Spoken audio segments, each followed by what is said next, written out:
East rage after the U.S. recognizes Jerusalem as the capital of Israel. We're there live, up next. I hope to represent the people of the United States, not the president. And Olympic skier Lindsey Vonn made some headlines for bashing the president, but now could her trip to the Games be in jeopardy altogether? And here's a list that you better check twice. Last-minute shipping deadlines. We're making sure that your presents make it by Christmas. Up next. You better not cry, you better not pout, I'm telling you why. Santa Claus is coming to town. At the end of the day, there's nothing better than a glass of wine, especially that first sip. The taste is so important, and wine just doesn't taste as good a day after it's been opened.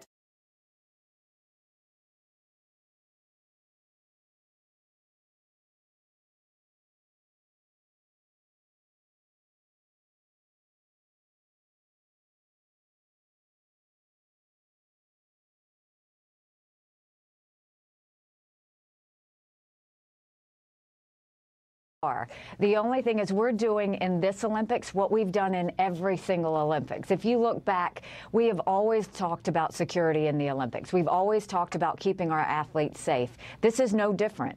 And we are looking at the circumstances just to make sure we're doing everything we can. We're at the locations. We're starting to secure the process. But we always look out for the best interests of United States citizens. But yes, there will be a delegation that goes, and we will do everything we can to make sure they're safe. Now, you say a delegation, the full U.S. Olympic team. Yes, the full U.S. Olympic team. During your time at the UN, Ambassador, I think it's fair to say you have stood out for your blunt, sometimes undiplomatic talk for a diplomat. Just the other day, you said if there's war, that North Korea, the regime there, will be utterly destroyed. Why such tough talk? It's the truth. I mean, the reality is if North Korea even attempts to try and threaten the United States or any one of our allies, they will be utterly destroyed. You know, diplomacy is great in some respects, but you have to also be honest. And this was something that North Korea needed to hear and the international community needed to hear. North Korea has pushed the envelope to an extreme level. The United States isn't going to put up with it. And the international community has also rallied around saying that North Korea has to denuclearize. But that's just the honest facts. If North Korea attempts to threaten or do anything to destabilize us or our allies, we absolutely will utterly destroy them. So, given how well you reflect President Trump's approach, whether you call it diplomatic or undiplomatic, there's been a lot of speculation that if Secretary of State Tillerson were to leave his job sometime early next year, that the president might ask you to take the job. And you said this week that you would, quote, not take it. And I guess my question is, why on earth not? I have said for months that I am not interested in the Secretary of State position, and it's because I know that I am valuable here at the United Nations. I'm able to negotiate. I'm able to move the ball. I'm able to really diplomatically do what I need to, and then sometimes not diplomatically do what I need to. And so I think I'm effective, and I try and do the best I can for the president as well as the American people. And so that's why I choose to stay in New York. I just want to follow up quickly because I can understand why, given the fact that Tillerson hasn't left, you would say that. But I mean, are you making a Sherman-esque? And as a Southerner, you'd understand what that means, a Sherman-esque comment? Absolutely not. You would not take the Secretary of State job? I would not take it. I am perfectly happy in New York and trying to be as effective as I can, and will continue to do so as long as the president will allow me to serve. Ambassador Haley, thank you. Thanks for your time this weekend. Always good to talk with you. Thanks so much, Chris. Next, we'll bring back the panel to discuss the troubled state of Robert Mueller's Russia probe. Plus, what would you like to ask the panel about GOP allegations of bias in the investigation? Just go to Facebook or Twitter at Fox News Sunday, and we may use your question on the air.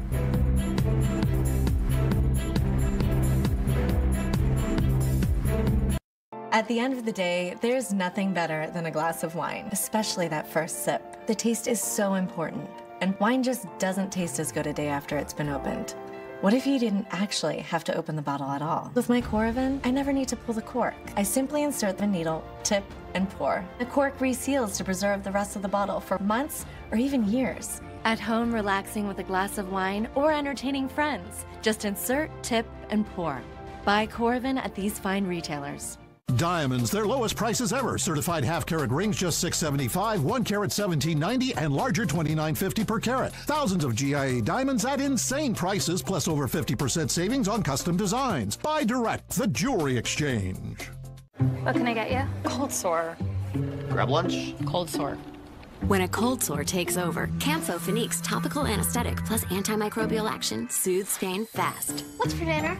Meatloaf. Campho-Phenique on, cold sore pain gone. Ingram, Ramos, one-on-one. He sparred with Trump and battled over immigration. Now, Laura takes on the outspoken anchor in a must-see sit-down Monday. Okay, so you have a tax debt. Maybe you owe $10,000, $50,000, or a whole lot more. You get collection letters, phone calls, even your bank account and paycheck are being threatened. You need a safe, affordable way out. Rated A+ by the Better Business Bureau. StopIRSDebt.com has helped thousands stop IRS collections and qualify for savings fast. And now, the IRS is offering up to 75% more savings than before. Called the Fresh Start Initiative. So, if you need your returns filed, are under audit, or just need to know your options, go to StopIRSDebt.com now and see what you qualify for. Enter your information at the top of the page, answer a few questions, and you're done. They are absolutely awesome. I am relaxed and at ease. They are the best. See what tax relief you qualify for today. It's completely free. Go to StopIRSDebt.com or call 800-410-8819. That's 800-410-8819. This holiday, what are you going to give? Give 30 more seconds on your Peloton. Give it your best morning, noon, or night. Give it up for New York's best instructors live. Give them something to see. Give yourself 1,000 other riders to push you to the top. Give them the one thing that will make them give it all. This holiday, give the gift of Peloton. I won this 55-inch TV for less than $30 on DealDash.com. I got this $1,200 computer for $100.71. These aren't actors, they're real people who got real savings at DealDash.com, the fair and honest bidding site. At DealDash.com, you can save up to 99%, but hurry, everything must go. And shipping is always free. Visit DealDash.com and start bidding today. It is absolutely unacceptable for FBI employees to permit their own political predilections to contaminate any investigation. There is no finer institution than the FBI, and no finer people than the men and women who work there and are its very beating heart. The chair of the House Judiciary Committee, Bob Goodlatte, questioning the impartiality of the FBI, while new director Christopher Wray defended his agency. And we're back now with a panel. Well, there were several allegations this week about Special Counsel Robert Mueller's probe. First, that lead agent, FBI agent Peter Strzok, was taken off the case in July after Mueller learned he was sending anti-Trump messages to a colleague. Second, that top Justice Department official Bruce Ohr had undisclosed meetings with two people involved with the so-called Russia dossier. Michael, how seriously does this compromise the Mueller investigation? Well, I think it certainly raises issues that need to be addressed. I mean, the entire purpose of the Mueller investigation, the reason many of us embraced it, was that the American people deserve to know the truth. They deserve to have a quick and thorough investigation so that we can move on from these innuendos and claims of things that have gone on. Now you look at this, the very best thing that can be said about Peter Strzok is he's completely unprofessional. For somebody in that role to be sending anti-Trump, pro-Hillary tweets. The FBI refuses, the Justice Department refuses to talk about what role did this Russian dossier that now we find out a top Justice Department official was involved in talking with the person who put it together. What role did that play in getting a FISA warrant to be able to investigate members of the Trump campaign? You have investigators on Mueller's team who've spent over $60,000 supporting Hillary Clinton and Democrats, defending the Clinton Foundation, defending Ben Rhodes, Barack Obama's national security advisor. That was all before. All before that. All of these are things that cause anybody who looks at this situation to say, is it possible for this team to put forward a fair investigation? I think Bob Mueller needs to come forward and regain the trust of the American people, give us confidence that this is all just coincidence and that there can be a fair investigation. Rachel, clearly, as Michael lays them out, there are some legitimate issues and questions here. On the other hand, do you believe, from your reporting, that there is a concerted effort by Republicans both in the White House and in the Senate and House to discredit the Mueller investigation as it begins to get closer to the Trump inner circle? Yeah, I definitely say there are some Republicans, namely Trump allies in the House, who are revving up the campaign to discredit the investigation. We saw that this week with the clip you played with Goodlatte talking about tainted agents that the FBI needs to rid itself of. They also accused the FBI, of course, of botching the Clinton email investigation. However, I think there's sort of a split right now in the Republican Party, and we're going to see that evidence of that going forward. There are some, like Devin Nunes, who chairs the House Intelligence Committee that is investigating the investigator, who are calling for the FBI to be held in contempt of Congress. But you have people like Speaker Paul Ryan, Lindsey Graham, Trey Gowdy, the oversight chairman. You don't hear a lot of that coming from them. And so I think there are some Republicans who want to let Mueller do his job and don't want to sort of make this a partisan mudsling. So.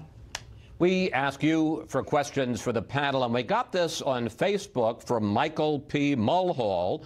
He writes, have the revelations of Special Counsel Mueller's investigation met the threshold for dismissal yet? Was it an egregious mistake by Special Counsel Mueller to stack his team with such highly partisan lawyers? And that's referring to what you said, Michael, about folks who had a history of supporting Democrats. Speaker Gingrich, how do you answer, Michael? Well, I think it's been a great disappointment. When Mueller was first picked, I tweeted that I thought he had a great reputation that should stabilize the situation. Then he hires somebody like Weissman, who both has a terrible record of prosecutorial overreach, and now we know was at the Clinton election night party. This is Andrew Weissman. Andrew Weissman. Senior and you start going down the list here. I think the number of pro-Clinton, anti-Trump people he's hired makes you wonder what he's doing. The other thing is to look at, Hillary gets discussion, I think, for 4 hours, never under oath, so she can't possibly have committed perjury.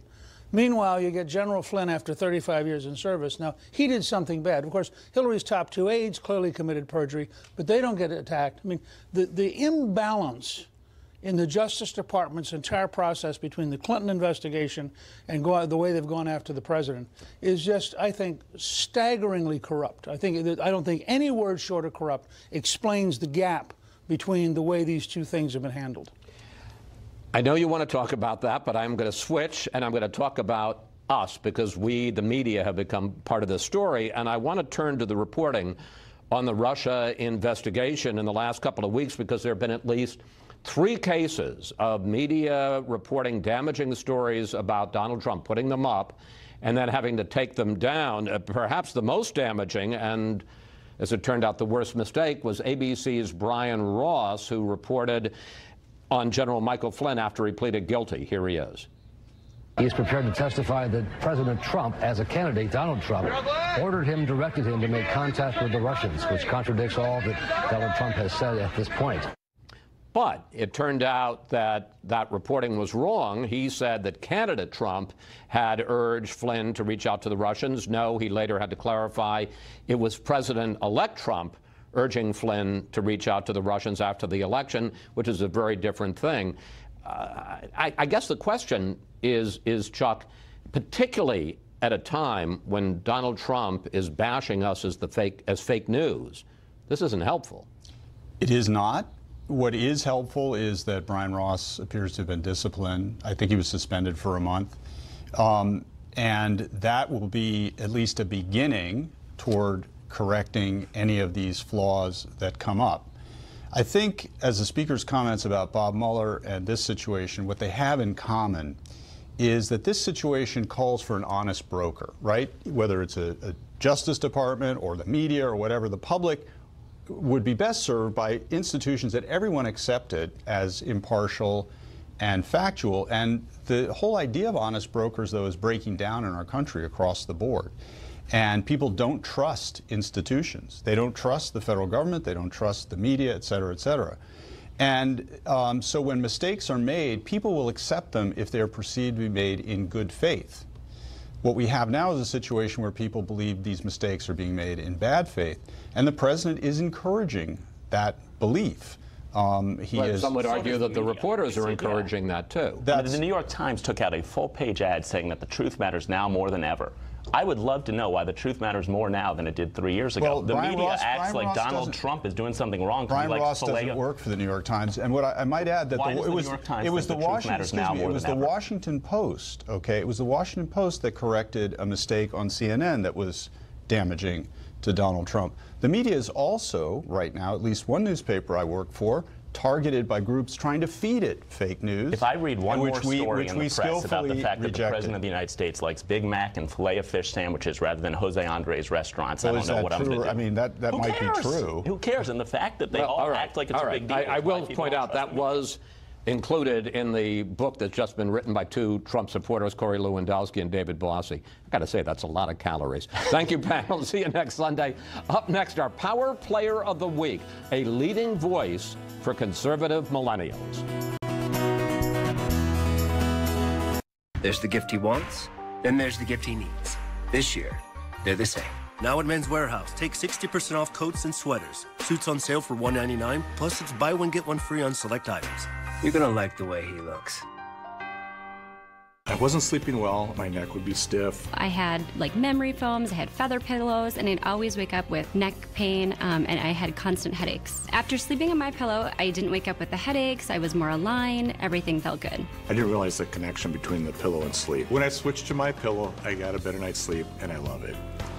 Hello, I'm Mike Lindell, inventor of MyPillow. My patented fill adjusts to your exact individual needs, and it holds that support all night long to take the pressure off your shoulders and keep your neck aligned regardless of your sleeping position, so you get the best night's sleep of your life. Call or go to MyPillow.com now to order your MyPillow. Use the promo code on your screen and you'll get a second pillow absolutely free.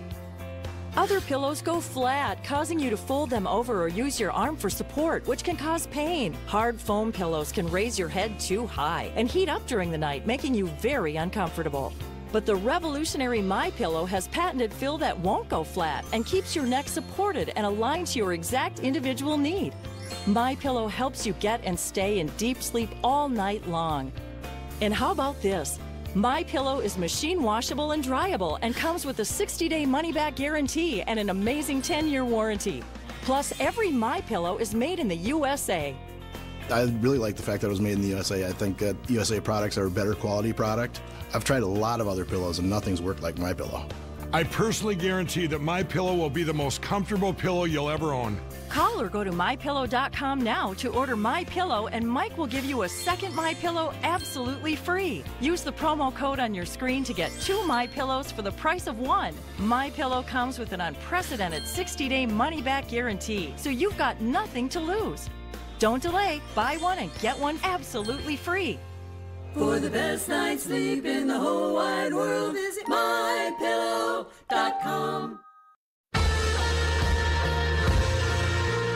If you've ever wondered who will eventually succeed Rush Limbaugh and Sean Hannity as the voice of conservative opinion, it may just be Ben Shapiro.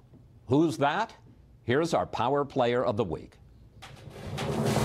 In a free country, it is up to you to succeed or fail on your own merits, so get off your ass and do it. Yes, Ben Shapiro talks fast, but then for most of his 33 years, he's been a man in a hurry. I'm Ben Shapiro. This is The Ben Shapiro Show. He's the host of the most listened to conservative podcast in the country. I do like that Trump does have a rotating series of about 10 insults, and he just keeps going around and around. He's the editor of the Daily Wire, which gets 100 million page views a month.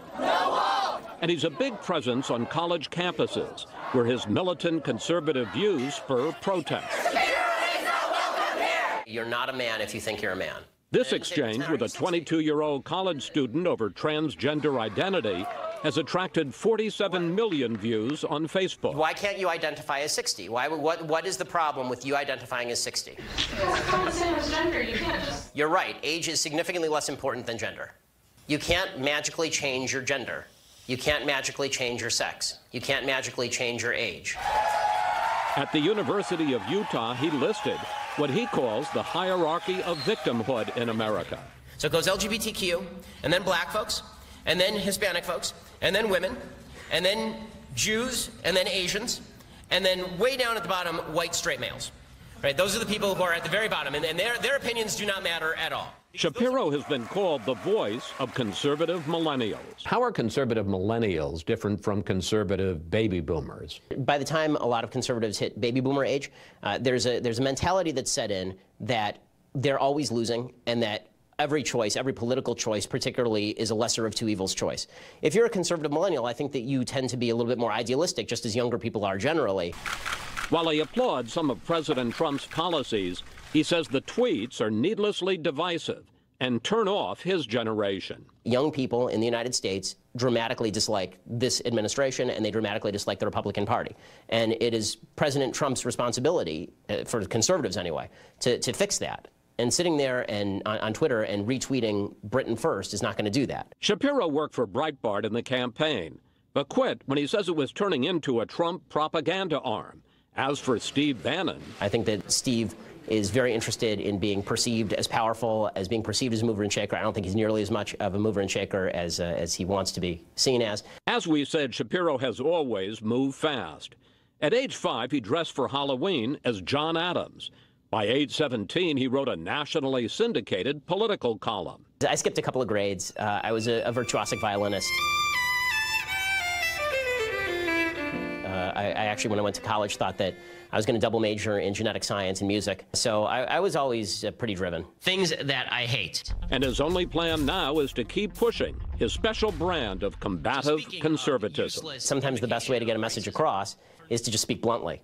And so I'm not going there to deliberately offend people. I'm saying things that I think are true with precisely the amount of verve I think necessary to convey the message. After our interview, I had one piece of advice for Shapiro. Try talking a little slower so some of us can keep up with him. And that's it for today. Have a great week. And we'll see you next Fox News Sunday.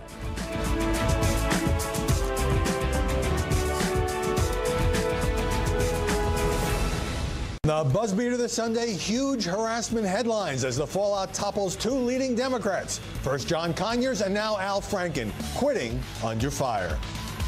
I may be resigning my seat, but I am not giving up my voice. And not even an apology from Al Franken. I am more than a little stunned. If you're a woman who felt violated by Al Franken, you think that's somehow reassuring to you? Right. That makes it better? Right. There was nothing about this that was focused on the victims. We say zero tolerance. Does that mean that every act deserves the death penalty, which was what we saw for Senator Franken here, is the political death penalty? As predicted, Franken was a victim of the PC lynch mob. This was a crass political ploy. Democrats dumping Franken overboard because now that they can claim, hey, the moral high ground for 2018 and pursue allegations against Donald Trump and Roy Moore. And President Trump creating a media furor by endorsing Republican candidate Roy Moore.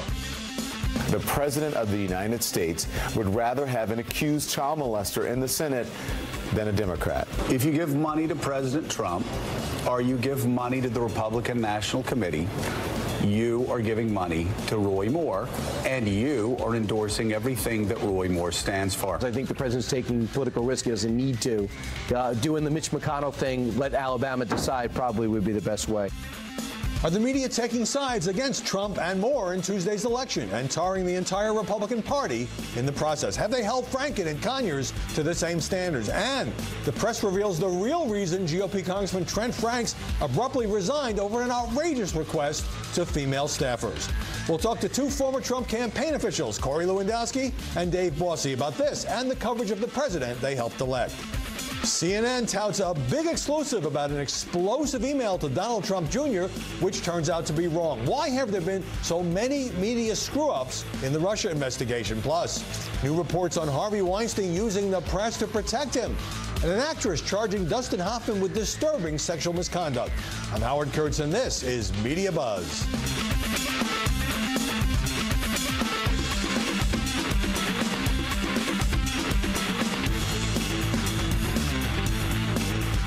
We didn't have to wait for the pundits to draw a partisan contrast when Al Franken resigned his Senate seat. The former Saturday Night Live star did it himself.